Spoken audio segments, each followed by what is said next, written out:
స్తోత్రం. రాత్రికాల సమయంలో దేవుని వాక్యం పుడదాం. దానికి ముందు దైవజనులు నైసర్గంగా గారిని వేదికగా ఆహ్వానిస్తున్నాం. జాలాపూర్ మండల అధ్యక్షులు మాతో ఉంటూ సంతోషం, వారిని వేదికగా ఆహ్వానిస్తున్నాం.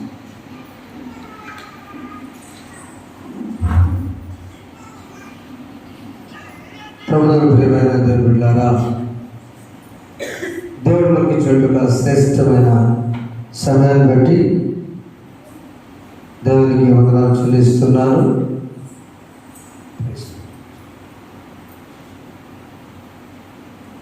చదువుటువంటి వాక్య భాగం యెషయా గ్రంథంలో 9వ అధ్యాయంలో ఉన్నాం. చేరిన అందరికీ ప్రభునామమున వందనాలు. Thank you sir. అనుకున్న పెద్దలు, పెద్దవారికి, మీడియాకి, సహోదరి సోదరులున్నాను. చిన్నారుల శుభ దైవజనులు కూడా వందనాలు తెలియజేస్తున్నాయి. యెషయా గ్రంథం 9వ అధ్యాయం ధ్యానం చేసుకున్నాం. ఇతర అంశము, చిన్న అంశము చక్కటి ప్రార్థన చేశారు. ప్రార్థన జవాబిచ్చే దేవుడు మన దేవుడు. ఎస్తేరు గారు, ఆత్మ గారు అందులోనే కనిపిస్తుంది. ఈ అంశం ఏదనగా నీ భారము యెహోవా మీద మోపుము. చెప్పండి, నీ భారము యెహోవా మీద మోపుము. అంతే. అనగా మానవునికి ఉన్నటువంటి బరువు వేరు, భారం వేరు. బరువు అనేటువంటి దాన్ని ఇన్ని కేజీలు ఒక మనిషి మోయగలడు అని ఆ బరువును బట్టి మనం ఖచ్చితంగా ఈజీగా చెప్పవచ్చు. 70 కేజీలు మోయగలను, 80 కేజీలు మోయగలను, లేకపోతే 100 కిలోలైనా మినబస్తా పాత రోజుల్లో మోయగలనని చెప్పవచ్చు. అది బరువు. కానీ భారము అంతరంగంలో సంబంధించింది. బరువు అంటే వెయిట్, అది కిలోలో చెప్పవచ్చు. బటన్ భారం అనేటువంటిది అది ఏ ప్రమాణం కూడా నడుచుకున్నదండి. అందుకని నీ భారం యెహోవా మీద మోపమని అంత ధైర్యం ఎందుకు వచ్చిందంటే, ఆ యెహోవా ఎవరు? ఈ దేశమంతా కూడా వేదన పొందిన దేశం మీద మబ్బు నిలవలేదు. వేదనతో దేశం ఇప్పుడున్న పరిస్థితులు ఎక్కడ చూసినా, ప్రపంచవ్యాప్తంగా చూస్తున్న పరిస్థితి చూస్తే ఏ దేశము దేశ సమస్య ఎక్కువైపోయింది. ఇదివరకు వ్యక్తిగత సమస్యలు ఉన్నాయి, కుటుంబ సమస్యలు ఉన్నాయి, రాష్ట్రాలు ఉన్నాయి. కానీ ఇప్పుడు అలాగా ప్రపంచం అంతా కూడా ఏ దేశపు పరిస్థితి ఎప్పుడు ఎలా ఉంటుందో. ఈరోజు పేపర్ భారతదేశానికి వచ్చే $250 లక్షల ఇదివరకు పేద దేశపడి ఇలా ఇచ్చేవాడు. ఇప్పుడు వద్ద అవసరం లేదు, భారతదేశానికి వాళ్ళు బాగున్నారని అమెరికా అధ్యక్షుడు వారు అనిపారు. దేశ సమస్య అలా మన దేశాలు కూడా ఒక్కొక్క దేశంలో భయంతో ఉన్న సమస్య. అందుకని 9వ అధ్యాయం 1వ వచనంలో అయినను వేదన పొందిన దేశము మీద మబ్బు నిలువలేదు. అందుకని ఒక ఆయన వస్తున్నాడు లోకానికి. ఆయన ఏం చేస్తాడు? 2వ వచనంలో చీకటిలో నడుచు జనులు గొప్ప వెలుగును చూచుచున్నారు, మనుష్యాల దేశ నివాసుల మీద వెలుగు ప్రకాశం. భయపొద్దు. ఇదిరానా భారం వచ్చే వాళ్ళగా మనస్సులో వేదన, వ్యక్తిగతంగా కుటుంబ సమస్యలతో, ఆర్థిక అనారోగ్య పరిస్థితులు, పనిచేసే స్థలాల్లో, దేశంలో, రాష్ట్రాల్లో, అన్ని చోట్ల కూడా ప్రతి మనిషి తెలియని ఒక భారం మోస్తున్నాడు. చూడటానికి పైకి పెద్ద పెద్ద కారులో వెళ్తాం గమనించండి, మనశ్శాంతి లేని జీవితం, భారం. పోయిన అతి తక్కువ చూస్తే రుణముల భారం. చిన్న స్థాయి నుంచి పై స్థాయి వరకు ప్రతి మనిషి ఈ రోజున MRI స్కానింగ్స్ పడుకొని మిషన్లో పెడుతున్నారు. చూసారా? ఎక్కువ జబ్బులు మెదడు నుంచే వస్తున్నాయి. భారం. ఇదివరకు వచ్చే జబ్బులు శరీర సమస్యలు, ఇప్పుడు మానసికమైన సమస్యలు ఎక్కువ, భారం. అందుకు నేను ప్రభు ఏం చెప్పాడంటే, నీ భారము యెహోవా మీద మోపుము. వచ్చినటువంటి సమస్య బరువు కాదు, భారము. నిర్గమకాండం నుంచి వచ్చినప్పుడు, అయ్యా ఎందుకు నాకు ఇలా తీసుకొచ్చావు, నన్ను ఎందుకు నడిపించావు, ఇశ్రాయేలు దగ్గర నుంచి ఎందుకు నువ్వు తీసుకొచ్చావు అంటే, మోషే మోషే నువ్వేమి భయపడవద్దు, నీ భారము యెహోవా మీద మోపు. నేనున్నాను కదా మోషే, నేనున్నాను కదా. చూడండి, ఫరో హృదయం 14వ అధ్యాయంలో 4 అయితే నేను ఫరో హృదయమును కట్టపరచను.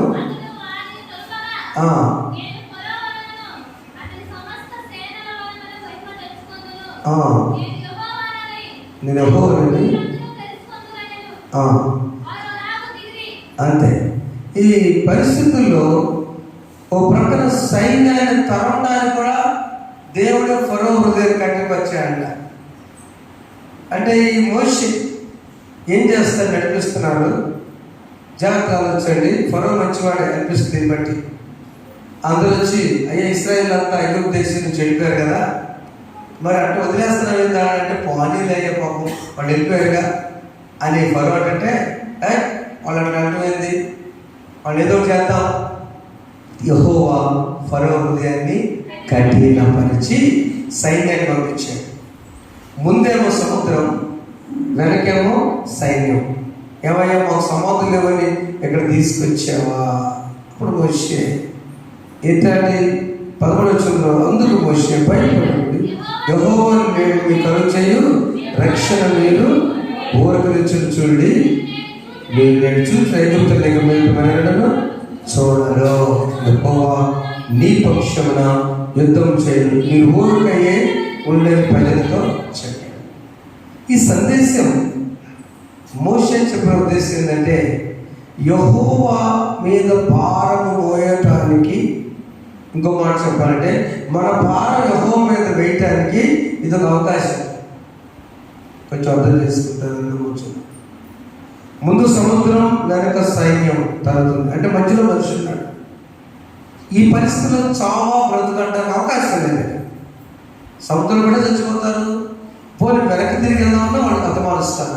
ఈ పరిస్థితుల్లో ఏం చేయాలంటే, నువ్వు నడుస్తున్నటువంటి సముద్రం వైపు చూడకుండా నిన్ను నడిపించిన దేవుని వైపు చూడు. చప్పబట్ట గట్టిగా, నిన్ను నడిపిస్తున్న దేవుని వైపు చూడు. అంకులు పాడతారు ఎక్కువ. యెహోవాని నామము ఎంతో బలమైనది, ఎంతో బలమైనది, ఎంతో బలమైనది. మోషే ప్రార్థించాడు,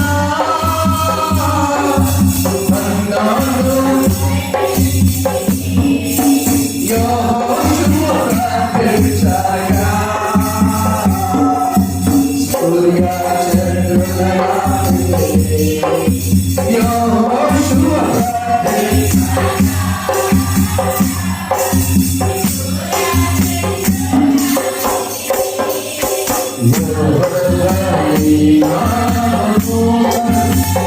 చీకట్లో మరణశాలలో వారికి వెలుగు ప్రసరించడానికే నిభారం అయిపోతుంది. క్యాస్ట్ దై బండర్. ఎందుకు ఆయన ఎవరు? క్రిస్మస్ ఆఫ్ రిపోర్ట్ కాదు, ఆ రోజు చదువున్నాడు. ఎలా శిశువు పుట్టాను, తొలబాగను, ఆయన భుజం మీద రాజ్యభారమును.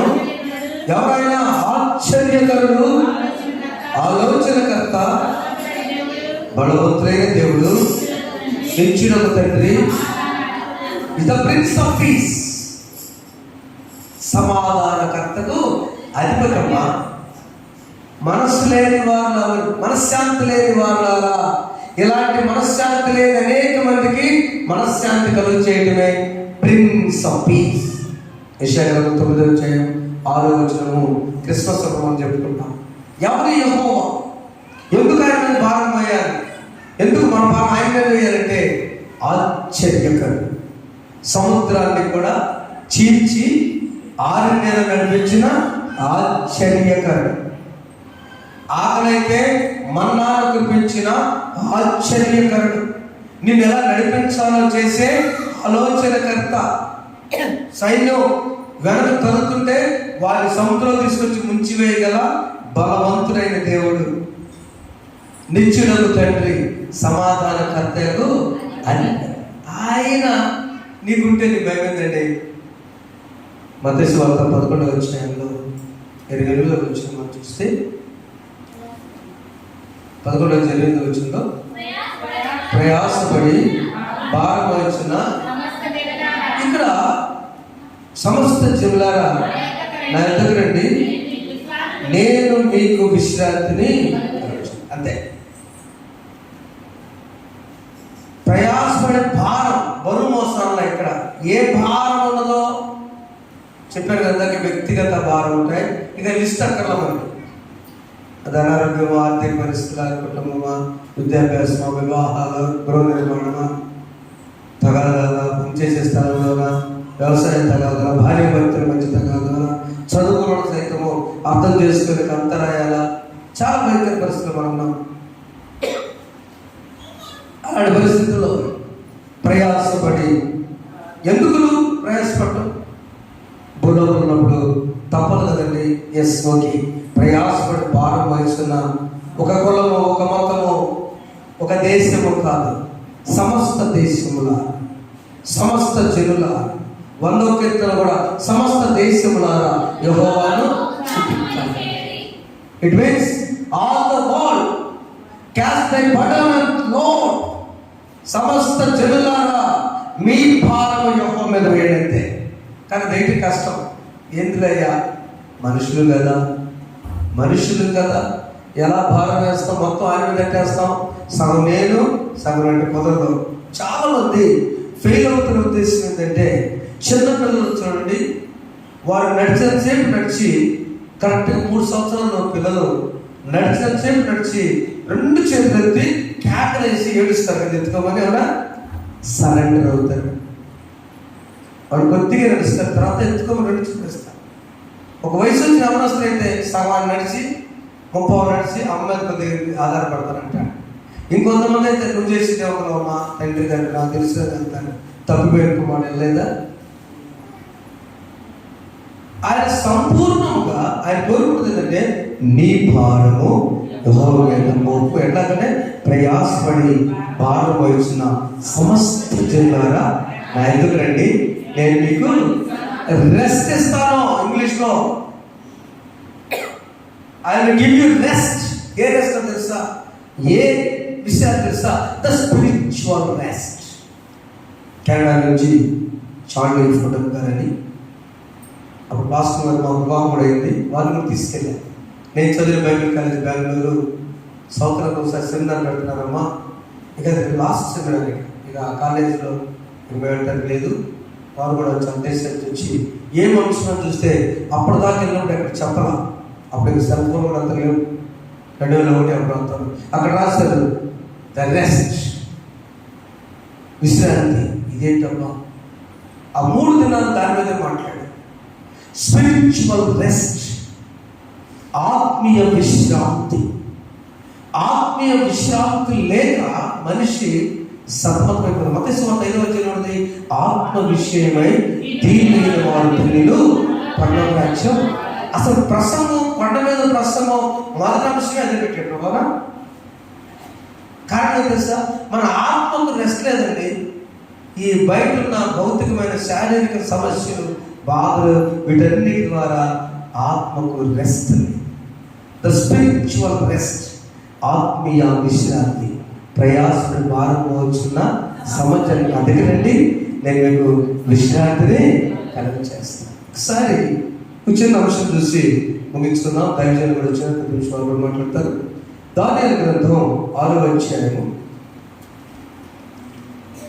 10-11 వచనాల్లో దానియేలు భక్తిపరుడు, నెంబర్ 2 దానియేలు క్రమశిక్షణ కలిగిన వాడు, నెంబర్ 3 దానియేలు ప్రార్థనాపరుడు. ఒక క్రమం కలిగిన ప్రార్థన దానియేలు చేస్తాడు. దానియేలుకున్న ఒక్క నిమిషం తల్లి, దానియేలు ఆ రాజ్యంలో బానిసగా వచ్చిన వాడు యవనస్తుడు. ఎక్కడ కూడా తన క్రమానికి రాజీ పడలేదు. రాజుగారు దగ్గర మంచి పొజిషన్ ఉండి భోజనం రాజభోజనం అంటే దానిలో ఏమన్నాడు? అక్కర్లేదండి, నా పచ్చడి మెతుకులేను అప్పుడేమవుతున్నా. ఎందుకంటే అతని క్రమం అది అతని గొప్పని కాదు, లేదా అతని దేవునితో నిబంధన చేసుకున్న క్రమం అది జన్మకు నాకు అక్కర్లేదన్నాడు. అది ఒకటి తన శరీరపరమైనటువంటి క్రమశిక్షణ. రెండవది ప్రార్థనాపరమైన క్రమశిక్షణ. టయానికి ప్రార్థన చేసుకుంటాడు ఏ పరిస్థితి వచ్చినప్పుడు కదా. మసీద్ మీద ఈ రోజున ఆ టయానికి నమోదు జరుగుతుందంటే దానియేలు ప్రార్థన క్రమశిక్షణ. చెప్పడంలో ఒకసారి దేవుని స్తోత్రం. క్రమశిక్షణతో కూడా ప్రార్థన పడు. మూడవది గొప్ప విశ్వాస వీరుడు. దేవుడిపై తన భారాన్ని మోపుతాడు, కానీ ఎక్కడ కూడా తాను తనది అనుకునేప్పుడు అనుకోడు. ఏదొచ్చినా రాజా శాస్త్రం ఇచ్చారు, నీకు మరణశిక్ష పడుతుంది, మరి ఇలాంటి పరిస్థితి అది కూడా ముక్కలు అయిపోయి మరణశిక్ష, అదే ఉరిశిక్ష కాదు, నువ్వు బయటకు వస్తావు లేదు అని అనినప్పుడు దానియేలు ఆరోగ్యం ప్రదర్శిస్తుంది. ఒకసారి ఇది శాసనము సంతకము చేయబడను తెలుసుకున్నాను. అతడు తన ఇంటికి వెళ్ళి యథాప్రకారంగా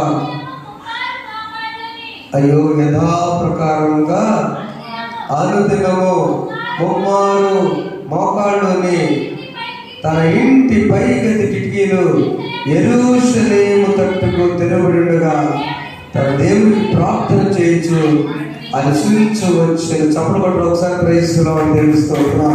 దానియేలు సమస్యను బట్టి భయపడి జాగ్రత్తగా విన్నామా. ఎన్నిసార్లు విన్నా కూడా నా ప్రియమైన దేవుడు ప్లీజ్ లిసన్ కేర్ఫుల్లీ. దానియేలు సమస్యను పక్కన పడేశాడు. అది పాయింట్. దానియేలుకున్న సమస్య మరణ శిక్ష. శాసనం సంతకం అయిపోయింది కదా, ప్రచారం కదా చదివినట్టు సంతకం అయిపోయింది కదా, శిక్ష ఓకే అప్రూవల్ అయిపోయింది. ఇక దానికి కోర్టుకి పెట్టాలి మేమమ్మ, దానికి శిక్ష ఓకే అయిపోయింది. అయిన తరువాత కూడా అతను సమస్య వైపు చూడకుండా సమస్య గురించి తన భారం, నా పరిస్థితి ఏంటి, నేను చనిపోతే నా స్నేహితులు నమ్ముకున్నారు షడ్రక్ మెషక్ అభివృద్ధులు, లేకపోతే నేను చనిపోతే నా వాళ్ళు ఏమైపోతారన్న కనీస ఆలోచన కూడా లేకుండా దేవునిపై తన భారాన్ని మోపాడు. శక్తి గల దేవుని పైన తన భారాన్ని మోపాడంతే. నాకు అనవసరం, నన్ను పిలిచాడు దేవుడు, నన్ను క్రమశిక్షణ జీవితాన్ని ఇచ్చాడు దేవుడు, నా శరీరం అందించాడు దేవుడు, నాకు అనవసరం, నా పని నేను చూస్తా. చూడండి ఒకసారి ఆలోచిస్తే మనం చేయలేము. మొదట నా నీతిని, నా రాజ్యాన్ని వెతకండి, అప్పుడు అవన్నీ మీకు అనిపించాలి. మత్తయి 6:33 ఇప్పుడు రాశాడు, దాన్ని ఎప్పుడో చేశాడు. ఏమని? అయ్యా ఇప్పుడు చదువు గొప్పలో రాజు నోట మాట్లాడగా ఆ కాసుని ఈ మాట విని బహుగా వ్యాకులపడి దానియేలు రక్షింపవలని తన మనసు దృఢము చేసుకుని. చూడండి, శిక్ష వేసింది ఆయనే. ఆ కేసు నుంచి ఆ శిక్షను తప్పించడానికి ప్రయత్నం చేసింది కూడా ఆయనే. ప్రజలు బట్టి ఆయన శిక్ష వేశాడు. దానియేలు క్యారెక్టర్ని బట్టి, దానియేలు ప్రార్థన జీవితాన్ని బట్టి, దానియేలు దేవునికున్న బంధాన్ని బట్టి, దానియేలు విశ్వాస పరిమాణాన్ని బట్టి ఏం చేసింది తెలుసా? రాజుని తప్పించడానికి చేసి. అర్థమవుతామా? అర్థం కదా. ఎవరైతే శిక్ష చేశారో ఆయన తప్పించడానికి ప్రయత్నం చేస్తారు. కాదు, అక్కడ శిక్ష తరగా లోపలేశారు. సింహాల గుహ, సింహాల బోన. దానియేలును సింహపు బోనలో కనపడినది ఏదైనా. దానియేలును సింహపు బోనలో కనపడినది ఏదైనా.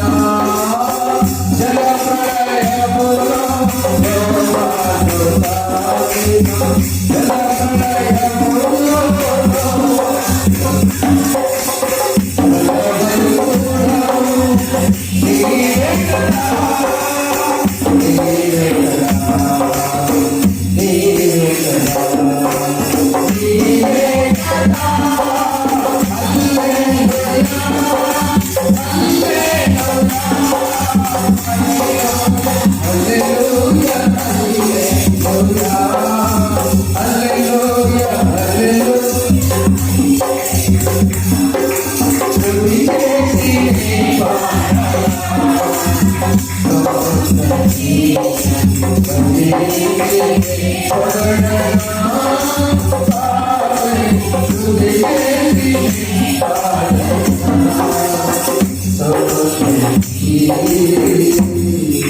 దానియేలు సింహం బోనని పాటలో ప్రాస్వాసం రాశారు. దానియేలు బోన్లో కదండి 16వ వచనము. అంతటి రాజు ఆజ్ఞేయత బండ్రోజు దానియేలు పట్టుకుని పోయి సింహాలు వాళ్ళు పడద్రోయగా రాజు, చూడండి నీ భారం కనుక దేవుని పైన వేస్తే నిన్ను ఎవరు శిక్ష వేశారో, నిన్ను ఎవరు నిందించారో, నీ మీద ఎవరు బాగుపడతారు కోరుకున్నారో వాళ్ళే నీ గురించి మేలు చేస్తారు. చూడండి రాజు, నీ ఒక దినము తప్పగా సేవించి నీ దేవుడే నీకు రక్షించని దానియేలుతో చెప్పాను. ఆమేన్. తర్వాత మనకు తెలుస్తుంది, తర్వాత మనకు అక్కర్లేదు. మనకు కావాల్సింది నీ భారము యెహోవా మీద. దానియేలు బయటకు వచ్చాడా లేదా? సింహాల గుహలో పిల్ల సింహాలు పెద్ద సింహాలు ముక్కలు అయిపోయినాయా? లేదు. ఎందుకు వచ్చాడు ఆయన? సింహాల గుహలో వేసిన దానియేలుకి ఏ కాదు. ఎందుకనంటే దానియేలు ఎప్పుడు కూడా తన సమస్య గురించి always don't consider your problem. అది ఒక్క మాట చెప్తాను, నీ సమస్య ఏంటో దాని మీద ధ్యానం చేయబాక ఎప్పుడు. రెండవది, నీ శత్రువుల గురించి ఎక్కువ మాట్లాడుకోబాక. మన నోరు ఎప్పుడు కూడా, నేను ఒక విషయం జరిగింది మా కుటుంబాల్లో బంధువుల్లో, దాన్ని బట్టి నేను చాలా ప్రార్థన కూడా చేసి గందరగోళం కలిగిపోయింది. తర్వాత చెప్తాను. ఆ పరిస్థితులు ఒకటే నేను చెప్పాను.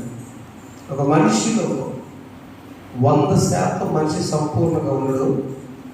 ఒక 5-10% రాంగ్ ఉంటే సమాజం ఏం చేస్తుందంటే ఈ 10 ఉన్నటువంటి ఆయనకున్న 10 చెడుని బాగా చెప్పి 90 మంచి పనులు చేసినా కూడా చెప్పాలి. కారణం ఎందుకంటే ఆ ఇంట్లో 6 కోడిగుడ్లే ఉన్నాయి. నైట్ స్నేహితులు 3 వచ్చారు. వంట చేద్దాం గబగబా సైట్ అడవుల్లో ఆమ్లెట్ వేద్దామని అన్ని కొట్టాడు. చివరిలో బాగా మురిగిపోయాడు, గబక్కలు కొట్టాడు. 6 కూడా ఆ నైట్ షాపులు లేవు, ఆమ్లెట్ వేస్తే అని పచ్చడి మాత్రం. ఏం చేయాలి చెప్పండి? దాన్ని తిందామా? తీసేపోయి సంతోషం బహు మురిగిపోయింది. ఒక్కసారి నాటు కోళ్ళు మురిగింది ఎప్పుడు చూడండి, అది పారకోళ్ళు కాదు, చిన్నప్పుడు తెలిసి అని చెప్తారు. దాని 5 కోళ్ళు బాగున్నాయి. నైట్ టైమ్స్ వచ్చాడు, షాపులు లేవు, బండి వేసుకెళ్ళే బళ్ళు లేని రోజులు. ఆ స్నేహితు 6 కోళ్ళు భయంకర వాసన కొట్టేది. దాంట్లో పడేసరికి దాన్ని ఆమ్లెట్ వేయాలా పడేయాలా? పడేయాలి. ఆయన ఆమ్లెట్ చేస్తే కూడా వాసన తినే టైంకి మాకు ఏం జరిగిందంటే మా ఊరు కోళ్ళు ఇంతే ఉంటాయి అన్నాడు. అయినా కానీ ఆ డౌట్ వచ్చి, సరే అట్టే ఉంటుందా వీళ్ళు నటించి చాలా బాగుంది నాకు పెట్టేది తిని చివరిలో పచ్చడితో తిని లేచాను. ఎందుకు ఇది జరిగింది? తినలేము. ఆ కోడిగుడ్డు గురించి ఆలోచిస్తా వాసన ఉంటే ఆకలి అవుతుందో ప్రక్కన. ఆ కోడిగుడ్డు చూస్తూ వెళ్ళగానే దాన్ని వదిలివేసి అది ప్లేట్లు దాన్ని పట్టించుకోకుండా నువ్వెప్పుడైతే భుజిస్తావో నీ ఆకలి కొంత అయినా తీరింది. అనుకున్నావో నువ్వు ఆకలితో మలమల మాడిపోతావు. రక్షణ జీవితం విషయంలో దానియేలు ఎక్కడ కూడా నాకెందుకు ఇలా జరిగింది, నేను ఏం చేసేది దేవుడికి అని అనుకున్నాడా? అది వదిలిపడేసి మోకాళ్ళని కిటికీ వైపు తలుపులు తీసి యెరూషలేము చూసి ప్రార్థన చేసి చప్పబట్టుకో. నీ సమస్య గురించి ఆలోచించు. మనుషులను కొద్ది పెట్టుకో. నీ భారము యెహోవా మీద. Cast thy burden on the Lord Almighty. ఎందుకంటే ఆయన ఆశ్చర్యకరుడు. ఏ కార్యమైన ఆశ్చర్యకార్యం జరిగిస్తాడు. నీకు ఆలోచన రాకపోతే ఆయన ఆలోచన కరెక్ట్ చెబుతాడు. ఆయన నీకంటే బలవంతుడైన దేవుడు, మనకంటే కూడా బలవంతుడు. ఎప్పుడు నిత్యం ఉండేటువంటి ఆయన, ఒకరోజు ఉండే దేవుడు కాదు. సమాధానకర్తకు అది నీ పీస్, రెస్ట్, స్పిరిచువల్ రెస్ట్, ఆత్మీయ విశ్రాంతి దేవుడు మనకు దయచేయను కాక. ఆమె మన భారాన్ని అదే పరిస్థితి, అనారోగ్యమా, ఆర్థిక పరిస్థితుల, సంతానం లేని విషయమా, బిడ్డల వివాహాల, వ్యవసాయం నష్టమా, వ్యాపారమా, అటు ఇటు కానీ బ్రతకలేము, చావలేని పరిస్థితుల, పనులు లేని పరిస్థితుల, ఉద్యోగంలో టెన్షన్, భార్య భర్తల మధ్య వేదన, అన్ని బాగున్న పిల్లల మాటలుగా సతమతమవుతున్నారా? లేదా అంతా బాగుంది అనుకుంటే ఏదో లోపం పరిస్థితులన్నీ కూడా సమాజం నుంచి కూడా ఏదో ఒకటి మనిషి సంపాదన ఒక భారం, ఏదో ఒక భారం. నేను ప్రశాంతంగా నవ్వుతున్నానంటే కరెక్ట్ కాదు. ఏదో ఒక భారం మర్చిపోతే దానిని యెహోవా మీద కోపము అప్పుడు ఆయన చూసుకుంటాడు, విశ్రాంతిస్తాడు. Lord bless you. దేవుడు మిమ్మల్ని దీవించి మీ భారము తొలగించును గాక. ఆమేన్. నమ్మి ఆయన మీద వెళ్దాం. మోషే దేవుడే మన దేవుడు, దానియేలు దేవుడే మన దేవుడు. అద్భుతకారం జరిగించును గాక. పరిశుద్ధుల వందనాలు. నిన్న వాక్యాన్ని నీరు పెట్టి ఫలించు. మా భారములన్నీ నీ పైన వేసి ప్రయాసంతో ఉన్న మా జీవితాల నుంచి నువ్వు విశ్రాంతి పొందే వారిగా చేయండి. వేస్తున్నామని అనుకుంటున్నాం తండ్రి. ఈ సమయంలో మన 70 నిమిషాల ప్రార్థన ఈరోజు 7:05 7:10 స్టార్ట్ చేసాం. ప్రోగ్రాంలో 10 నిమిషాలు మన దేవస్థానంలో